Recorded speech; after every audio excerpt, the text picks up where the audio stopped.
मैं हूं यूसुफ खान और आप देख रहे हैं जनराही न्यूज़ चैनल। हमारे चैनल को सब्सक्राइब करें। Safe food, safe drug, safe Maharashtra ही जी मोहीम आपण हाती घेतलेली आहे, त्याच्यामध्ये आपण जे पावलं उचलत आहोत, त्या पावलाचा पुढचा टप्पा आज आपण कार्यान्वित करत आहोत. म्हणजे तो कार्यान्वित होता, पण त्याला वेगळ्या पद्धतीने आपण कार्यान्वित करत आहोत. गेल्या 8-10 दिवसापूर्वी आपण HRE ऑर्डर काढली, हॉटेल्स, रेस्टॉरंट्स, इटरीच्या बाबतीतली ऑर्डर काढली आणि त्याबद्दलचं इम्प्लिमेंटेशन अक्रॉस महाराष्ट्र चालू आहे. त्याच्यावरती कारवाई होते आहे.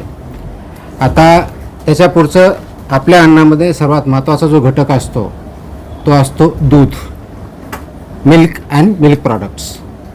त्या बाबतीत मी स्टार्टिंगला आल्यानंतर महाराष्ट्रातले जे दूध उत्पादक आहेत,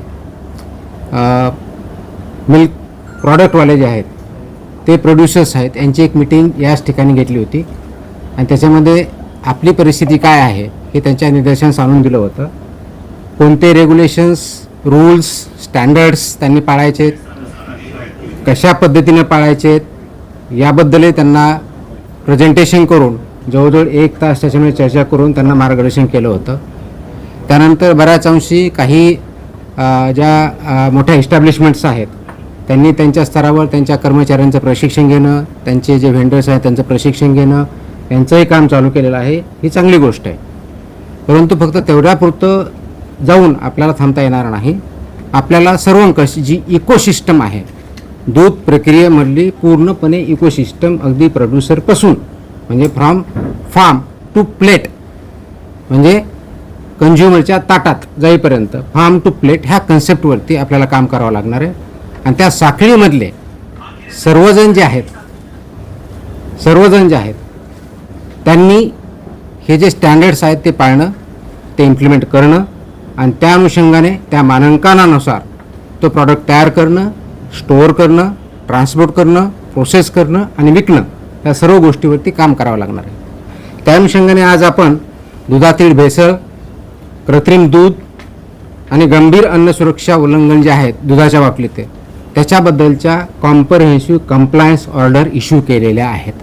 जसं हॉटेल, रेस्टॉरंट, इटरीच्या बाबतीत केल्या होत्या, तसं मिल्क आणि मिल्क प्रॉडक्ट्स याच्या बाबतीतले जे स्टँडर्ड्स आहेत, जे रेग्युलेशन्स आहेत, ते रेग्युलेशन्स सर्व साखळीमधले दूध उत्पादकापासून कंझ्युमरपर्यंत, फार्मपासून प्लेटपर्यंत हा जो कन्सेप्ट आहे इकोसिस्टमचा, त्या सर्व स्टेक होल्डर्समध्ये या पद्धतीने कॉम्प्रहेन्सिव्ह गाईडलाईन्स जे आहेत त्या आपण इश्यू केलेल्या आहेत. त्या कंप्लायन्स गाईडलाईन आहेत.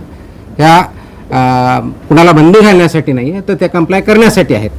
त्या करण्यासाठी आपण हे आजचे आदेश जे आहेत ते आपण इम्प्लिमेंट केलेले आहेत. हे आदेश इश्यू करण्यापाठीमागं जे आपल्याला सांगितलं त्याप्रमाणे दूध उत्पादकांना, म्हणजे अगदी कलेक्शन सेंटरपासून, बल्क मिल्क कूलरपासून ते कोल्ड चेन मेंटेनपर्यंत, ते प्रोसेसरपर्यंत, पॅकर्सपासून, ट्रान्सपोर्टरपासून सेलर्सपर्यंत यांना कोणते मानकाला नियम लागू आहेत. तर पहिला तर आहे ऑफकोर्स आपले जे रजिस्ट्रेशन किंवा लायसन्सिंगचे ते रूल 2011चे लागू आहेत. त्याचबरोबर अन्न उत्पादन मानके व अन्न संयोजके ज्याला म्हणतो तो पण स्टँडर्ड्स आणि रूल्स लागू आहेत.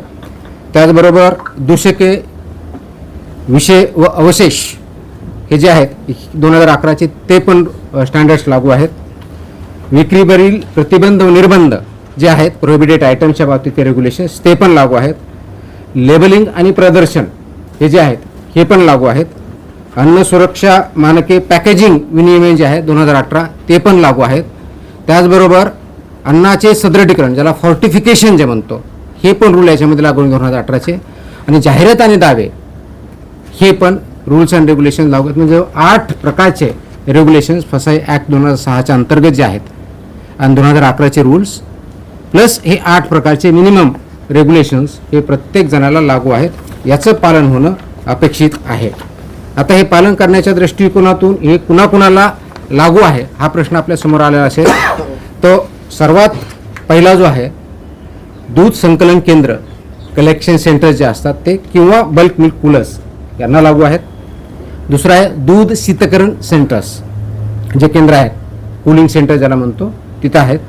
दुग्ध प्रक्रिया युनिट्स व उत्पादक ज्याच्यामध्ये पाश्चरायझेशन आपण करतो, प्रमाणीकरण करतो म्हणजे स्टँडर्डायझेशन, होमोजेनायझेशन जे करतो, निर्जंतुकीकरण करतो आणि त्याचबरोबर UHT प्रकल्प ज्याला म्हणतात म्हणजे अल्ट्रा हाय ट्रीटमेंटवाले जे प्लांट असतात त्यांना सुद्धा हे मानक रेग्युलेशन्स रूल्स लागू आहेत.